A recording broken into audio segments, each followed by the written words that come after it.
Hello.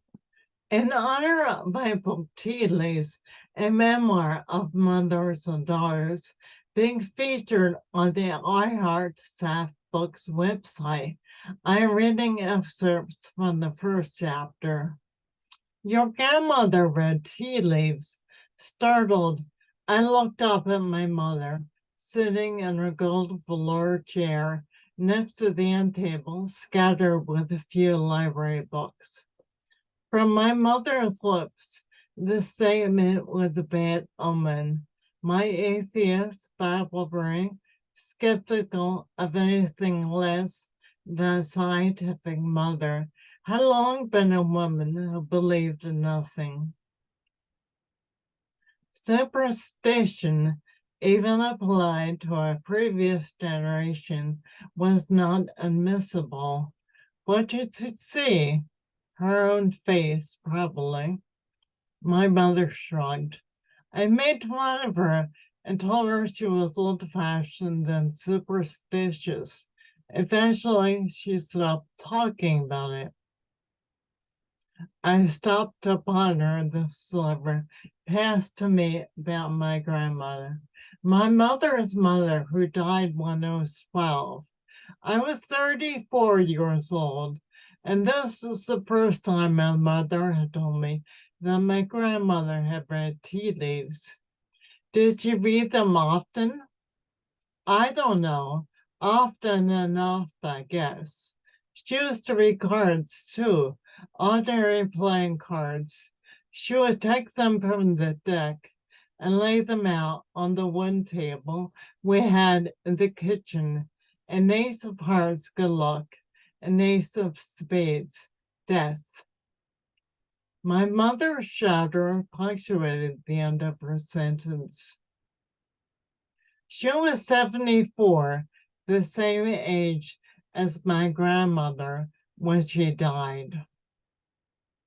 My mother's matter-of-fact tone and my diversions into my grandmother's tea leaf reading traditions did nothing to alleviate the direness of my visit. It was an early Sunday afternoon in early June.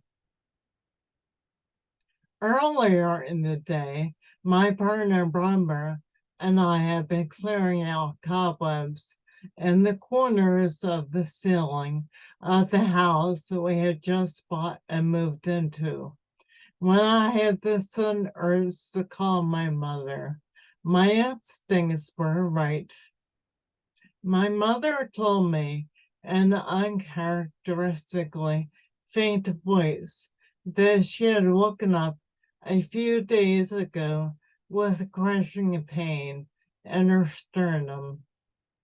I felt like I was having a massive coronary, she told me. My mother, who never believed in doctors, went to one immediately. He ordered some x-rays, told her it was arthritis, and sent her home with some extra strength Tylenol. When she told me this, my mind reeled.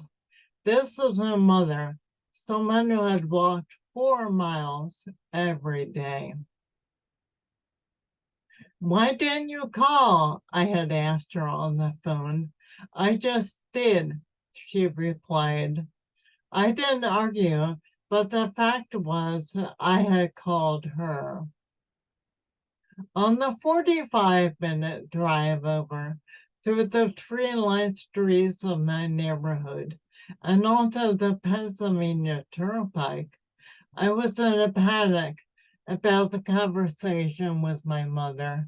There was something in her voice I had never heard before, a dead-end tone, a giving up. Illness or not, I couldn't conceive of her coming to a standstill. My mind raced. The bottom of my world began to drop away. Everything is fine, she said, noticing my concern.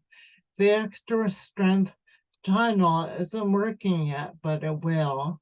She shifted in her chair and winced. I can make us some lunch, I said. I can do it, she replied, and struggled to stand up. Sit down, I said, as I got up and went to the kitchen where I made a simple meal of miso soup and warmed up brown rice. She joined me at the dining room table. The soup is good. You did a good job, Janet. Thank you. We ate in silence for several moments. What did the doctor say? I asked finally, her lips pressed into an obstinate straight line.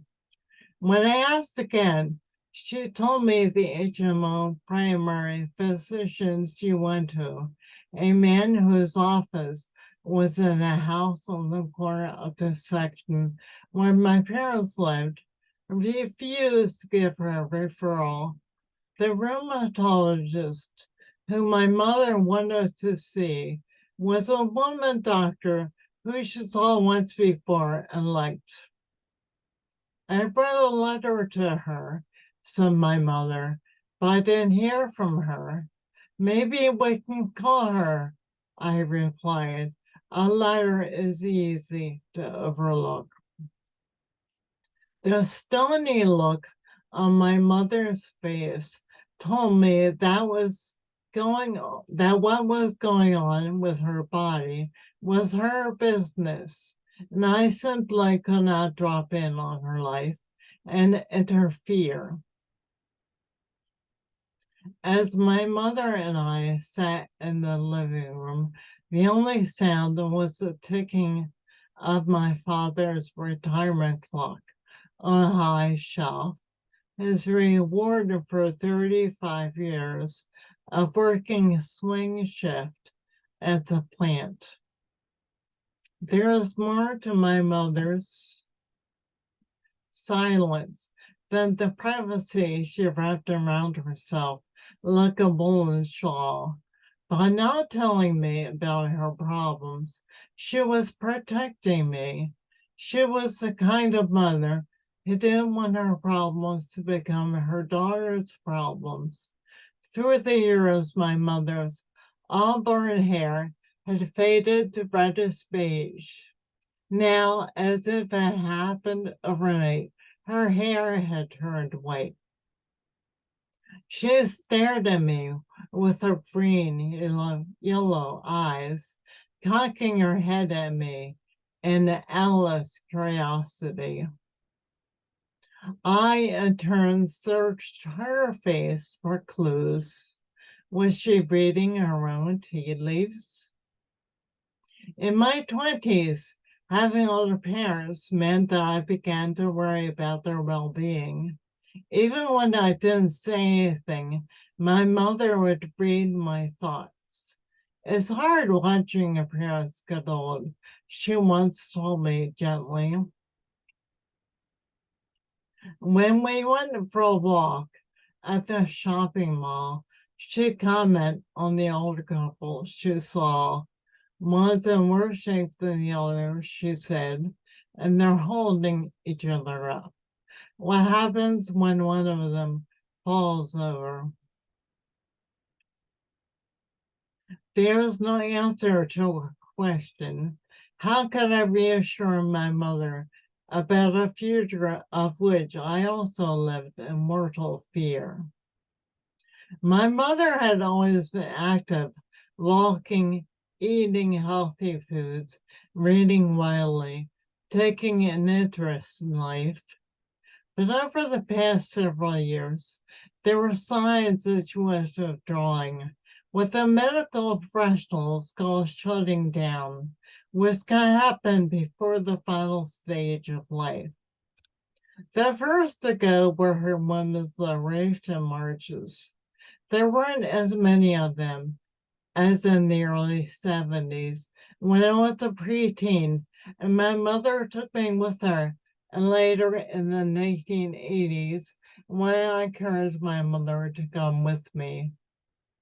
But when smaller demonstrations did turn up, here and there, my mother refused to go. Oh, Janet, she would say. You know, I hate crowds. The flat, almost sullen tone that crept into my mother's voice told me that she couldn't possibly even stand the thought of marching around with a placard, gleefully chanting, "Hey, ho, patriarchy's gotta go." Then one year, she decided not to plant her garden. It's too much work, she said, that same tone of resignation pressing down her voice. For as long as I can remember, after every meal, we sorted the garbage from the trash, the mulchable from the non-mulchable, to make topsoil for next year's organic garden from the steaming pile of compost in the backyard. My parents liked to joke that they were going to be buried in the compost pile when the time came. Each summer and fall, we ate the greens, the tomatoes, the endless dishes of barn squash. The garden was my mother's all-consuming passion, providing her with a company of other gardeners in the organic gardening club.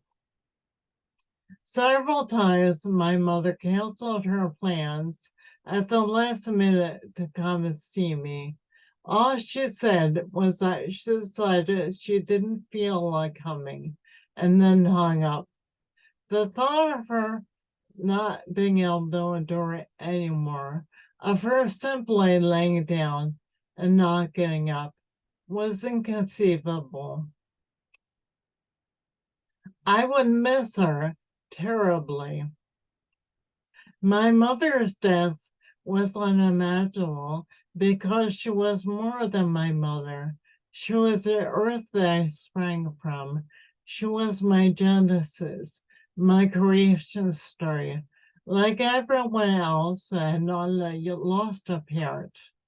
I had no idea what was in store for me as I looked at her sitting in her gold floor chair, her face drawn in at once, contemplative and indifferent.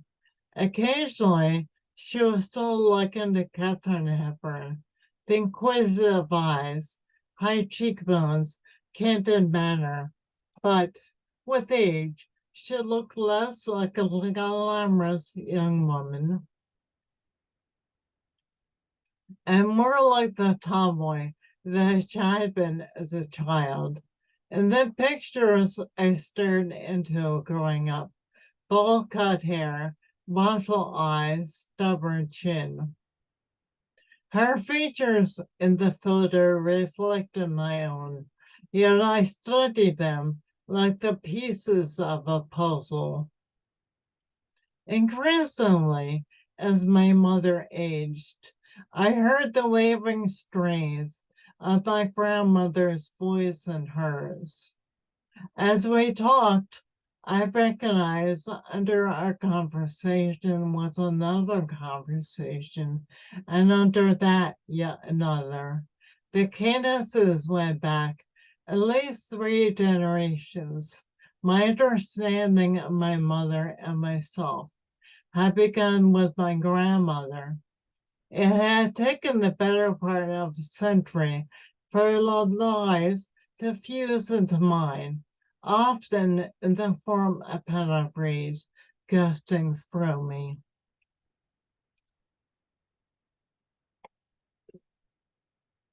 My grandmother died when I was 12.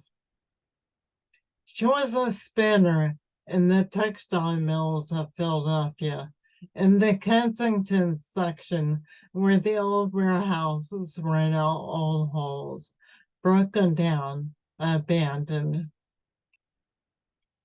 My mother grew up in this neighborhood of bustling industry, lace factories, Brussels rugs, textile mills, the Stetson Hat factory, slaughterhouses full of bloody entrails and squealing animals, Devastating scenes of poverty replaced it. Abandoned and crumbling houses, a tent city, homelessness, a child prostitution strip that was one of the largest in the nation. When my mother spoke of this place of her childhood, tears came to her eyes.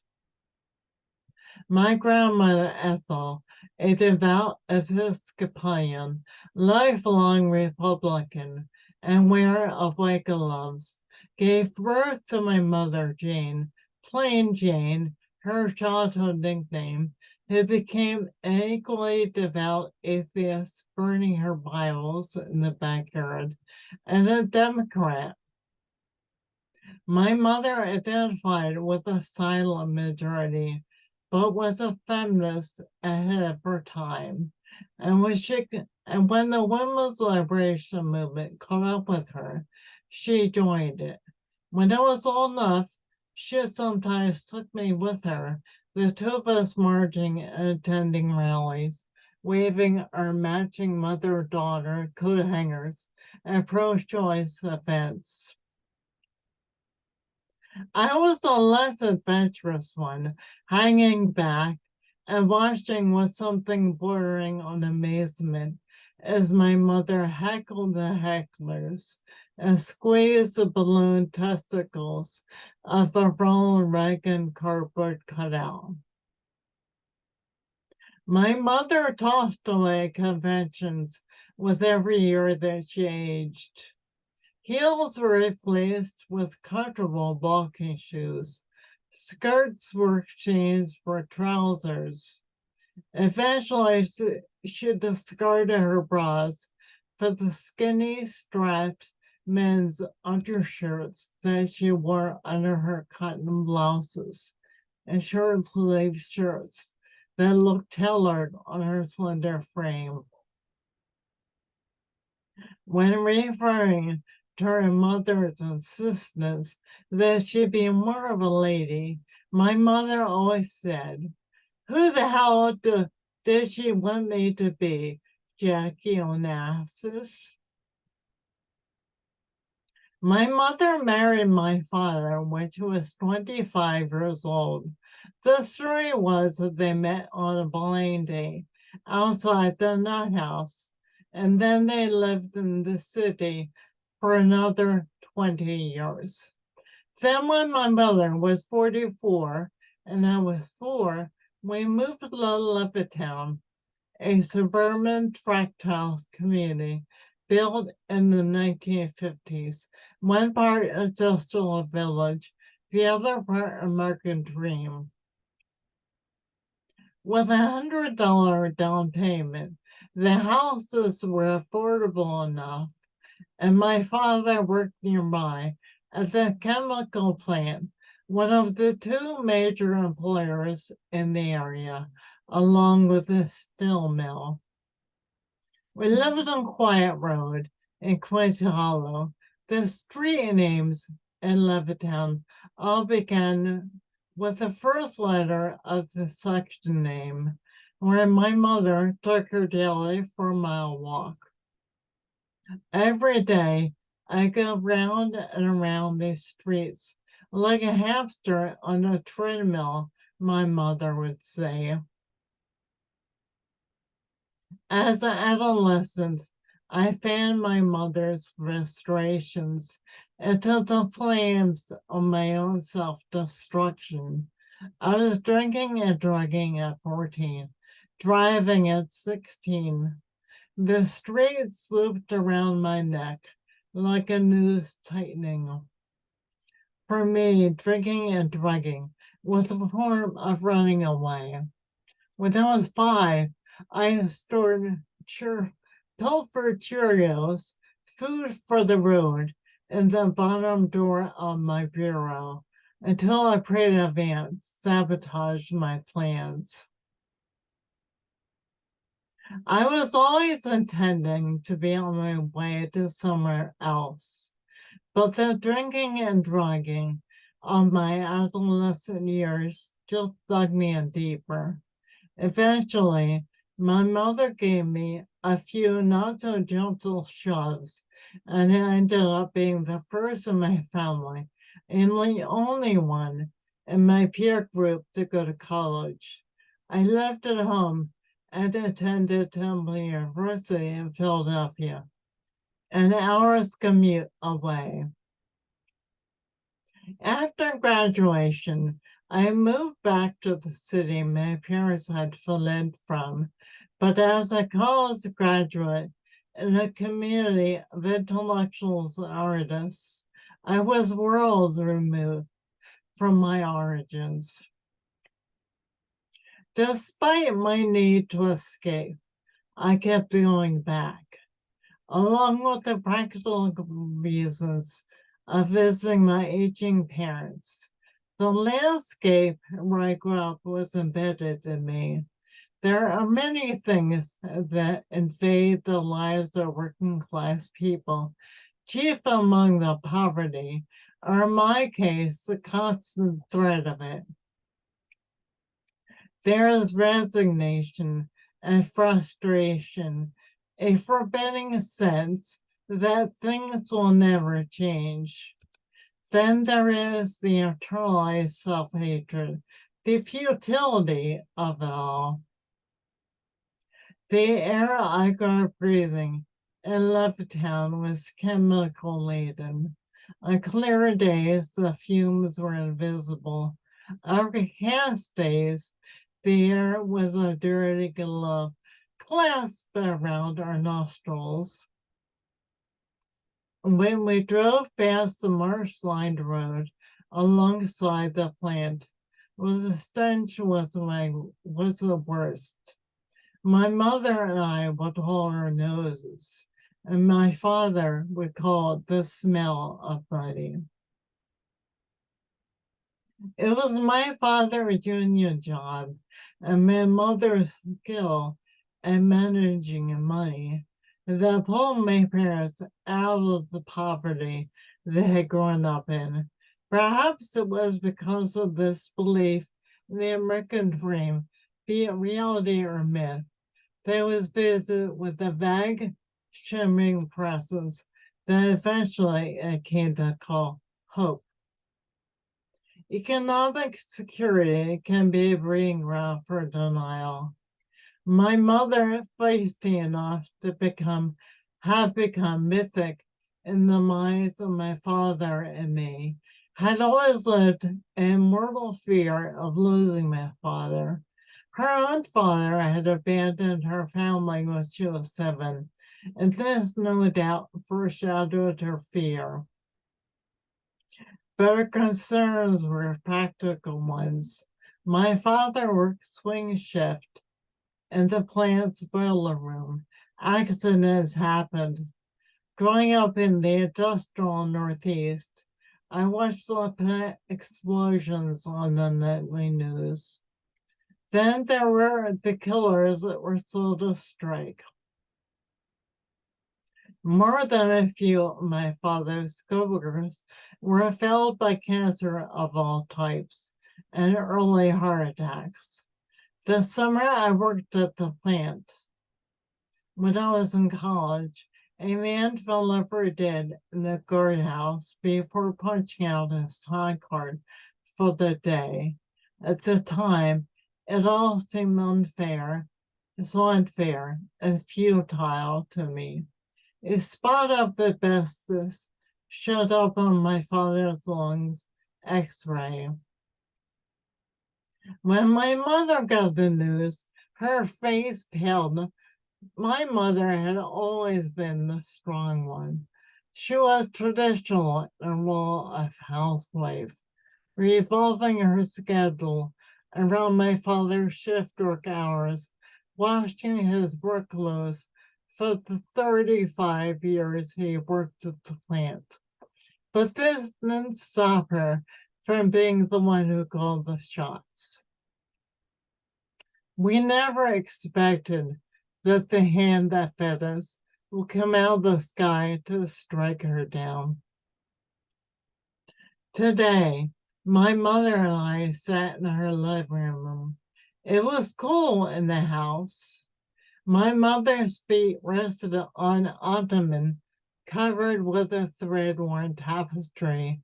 It was a mosaic of earth-toned flowers, rust red, silvery green, dusty blue, thin black lines, outlined heart-shaped petals against a faded ochre background.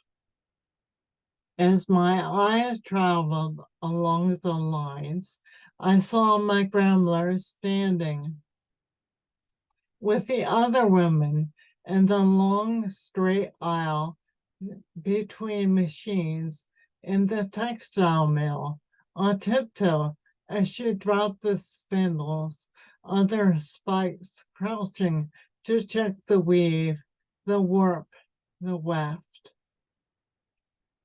Close to half a century later, my mother had taken the discards her mother was allowed to take home from the mill and carefully stitched them into a square cover for the iron-legged ottoman. My mother felt diminished by her lack of a college education. As far back as I can remember, she always told me it's what's inside your head that matters, followed by no one can ever take an education away from you.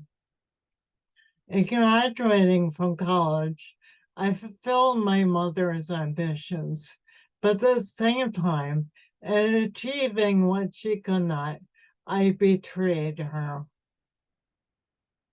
She wanted me to have a better life than hers, but the opportunities in my life had been underscored with my mother's resentments. To gain a better understanding of my life, I went back to research the labor movement, to read its history, its literature. Now my mother was telling me she was white collar, that she felt herself to be better than people in unions. I took a deep breath. My mother was just trying to lend a dignity into her life. She was brainwashed into thinking of herself as white collar and therefore better than people in unions. Divide and conquer is how the powers that be have kept people in their places. But our conversation was not about white collar or blue collar. It was not about work even, or the fact that I went to college and my mother did not. We were pressed up against opposite sides of the glass divide in our mother-daughter relationship. My mother and I were close. We saw eye to eye on most things that mattered.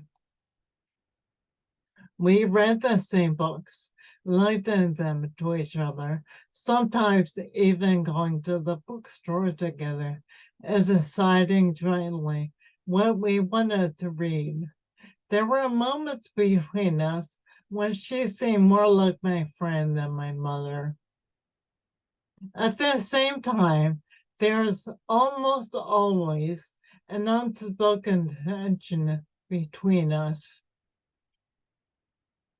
The things that come to us most deeply were also the things that divided us. There was, at least temporarily, my sexuality. When I came out to my parents in my early 20s, I was telling my mother, in particular, that my life would be vastly different than hers. At the same time, my lesbianism was a natural outgrowth of my mother's feminism that most definitely shaped my early sense of self.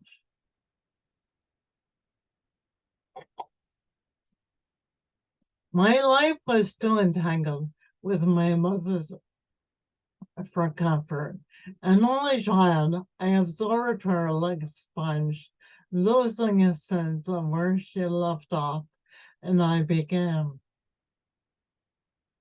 The irony, perhaps, inherent in the tensions and difficulties between us was that we were both so much alike. Despite her increasing resignation, I wanted her to talk about her life, including her hopes and dreams that didn't come true. She refused, and in the face of her obstinacy, I became more insistent. Deep down, I felt my mother slipping away from me. My reaction to this was despair, and beyond despair, desperation. I needed to know about the missing pieces of my mother's life, the puzzle that created me. The catch was that my mother wanted the same thing from me, and I could not deliver. Each of us had what my mother called selective memory, when we only remembered what we wanted to and felt like hell to forget the rest. In my teens and 20s, I often brought into my mother's mixed messages when danger, defensiveness, sometimes outrage. In my 30s, I found it easier to join her than to fight. Since my mother didn't want to talk about her health during my visit, I turned to inquiring about my grandmother's life. My mother was a woman who rejected the traditions that bound her mother's life. Before I was born, she burned her Bibles in the backyard, disgusted with the hypocrisies, the contradictions, and most of all, the misogyny inherent in the pages that curled into ash. My mother was a woman who tried to invent her own religion and failed. A transcendental meditation dropout, I tried to levitate, to bounce myself off the floor by flexing my belt muscles. She joined the American Atheists for a few years, only to leave in disillusionment. They served coffee and donuts and passed the plate just like all the other idiots. She was a woman whose ambitions had been thwarted by circumstance, gender, and class. She was a woman who absorbed her mother's pain, made her own, and passed along to her daughter. When I tried to tell my mother that my grandmother's life was worthwhile, important, I was trying to convince myself that my life too was important. Without grandma, the spinners, the weavers, the dyers, without the patterns the designers set up, could never have been made into anything, I said. But my words were weak, unconvincing. How could they be anything else when I was not sure of myself? My mother couldn't give me what she herself never received. Whatever I did was never good enough, she said to me as we sat in the living room. I never wore the right kind of hat, and even if I did, I couldn't keep it on my head. I laughed and went into the kitchen to fix myself a cup of chamomile tea. As I poured the water into the cup, I noticed a tear in the corner of the bag. A few tea leaves, pressed yellow flowers, seeped into the water and swirled around. I stared into the white porcelain teacup, wondering, what kind of life would I have had if knowledge and wisdom were passed uninterrupted and uncensored from my great grandmothers down to my mother, and then to me? This world shimmered up at me for a fleeting moment. Then I saw the reflection of my mother's face in mine, the lines of resignation, her disappointments, and her fears stared up at me. I shuddered, then skimmed the floating leaves away with a spoon and went back into the living room. Like my mother, I was a hopeless realist. And at the same time, I was deep in denial. I didn't want to get the stray tea leaves on my tongue. Even if I could have defined the future by bringing the tea leaf shapes of dark clouds and crosses, I would not have wanted to. I was wary of astrologists and fortune tellers. It was more than a healthy dose of skepticism. It was superstition. I was afraid that if someone told me my future, I would have no choice other than to create that destiny for myself. The only omens I could read were the memories of my past. When I was a child, I brought home report cards saying I was an underachiever. In elementary school, I came home with bit parts in plays in which my mother thought I should star. In junior high, my grades didn't measure up to study the foreign languages in which she expected fluency. When I reminded her of this, she denied it. She accused me of wanting her to be better. I in turn denied that I wanted my mother to be anyone except who she was. Neither of us were sure in our denials, as we would have liked to be. Only one thing was certain: whichever way we turned the mirror, the reflection came up wanting. My mother was more stubborn than me.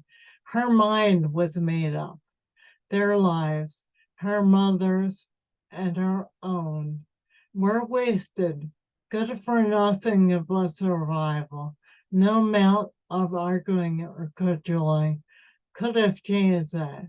But she nodded her head to appease me, and by so doing, acknowledged that her life was linked with mine. You can get copies of Tea Leaves, a memoir of mothers and daughters, from Adelaide Books at your local library, your local bookstore, or wherever books are sold online.